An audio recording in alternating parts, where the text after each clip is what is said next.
Hi friends, എല്ലാവർക്കും കുഞ്ഞൂസ് cooking ചാനലിലേക്ക് സ്വാഗതം.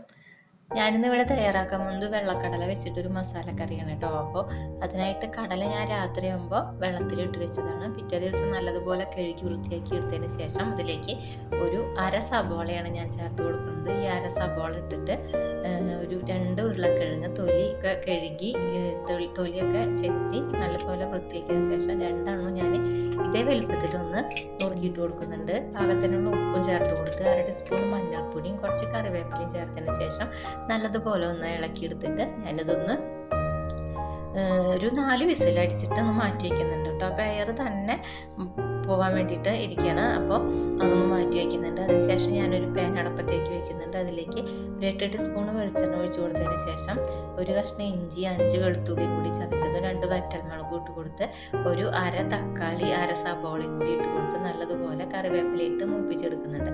അതൊന്ന് വാടി വരുന്നതോട് കൂടിയിട്ട് 2 ടീസ്പൂണ് മല്ലിപ്പൊടി ഇട്ട് കൊടുക്കുന്നുണ്ട്, 1 ടീസ്പൂണ് മുളക് പൊടി ഇട്ട് കൊടുക്കുന്നുണ്ട്, 1/2 ടീസ്പൂണ് കുരുമുളക് പൊടി ഇട്ട് കൊടുക്കുന്നുണ്ട്, പിന്നെ ഒരു 1/4 ടീസ്പൂണ് ഗരം മസാലപ്പൊടി, നമ്മുടെ വീട്ടിൽ തന്നെ പൊടിച്ചിട്ടുള്ള ഗരം മസാലപ്പൊടിയും കൂടി ഇട്ട് നല്ലതുപോലെ മൂപ്പിച്ചതിന് ശേഷം നമ്മുടെ വെന്ത് നമ്മൾ കുക്കറിൽ അടിച്ച് വെച്ചിട്ടുള്ള ആ കടലക്കറിയിലേക്ക്, വെന്തിട്ടുള്ള കടലയിലേക്ക് ഞാനിതൊന്ന് ചേർത്ത് കൊടുത്തിട്ട് ഉപ്പ് നോക്കിയപ്പോൾ കുറച്ച് കുറവുണ്ടായിരുന്നു. അപ്പോൾ ഞാൻ പാകത്തിനുള്ള ഉപ്പും കൂടി ചേർത്ത് കൊടുക്കുന്നുണ്ട്. പിന്നെ ഒരു മുറി തേങ്ങയാണ് എടുത്തിരിക്കുന്നത്. ആ ഒരു മുറി തേങ്ങ, അതായത് ഒരു തേങ്ങയുടെ പകുതി, അരമുറി തേങ്ങയാണ് കേട്ടോ.